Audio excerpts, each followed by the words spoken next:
Dawk il-bars, kazini u ristoranti li ddeċidu li l-qaw business li jkunu mlaqma mill-erba' jistgħu japplikaw biex fi żmien 10 ijiem oħra ikollhom tnaqqis fir-restrizzjonijiet marbuta mal-COVID-19. Fost it-tnaqqis fir-restrizzjonijiet se jkun hemm li d-distanza bejn l-imwejjed tinżel għal metru fuq barra u metru u nofs fuq ġewwa. Dan filwaqt li ħinijiet tal-ftuħ se jiġi estis sa satejja u 3 ta' filgħodu skont il-liċenza li jkollu l-istabbiliment. U n-numru ta' persuni madwar mejda se jitla minn 6 għal 8. Jekk dawn il-miżuri ma jkollhomx effett negattiv mhux esklus li jiġu estiżi wkoll għal stabbilimenti oħra u tiġijiet. F'konferenza tal-aħbarijiet il-Ministru tas-Saħħa Chris Fearns jgħid li jekk kif dawn il-jiem ingħata bidu għal sena skolastika ġdida mhux esklus li jkun hemm żieda fil-każijiet pożittivi.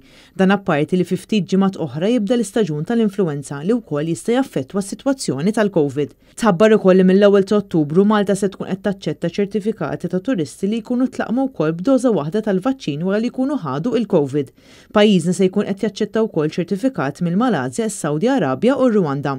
Intant mill-25 ta' Ottubru se tibda tingħata t-tilqima tal-influwenza lil persuni tal-fuq minn 55 sena u lil dawk il-persuni li jbatu minn mart kroniku. Tfal ta' bejn is-2 u 12 sena se jingħataw spray minn flok tilqima.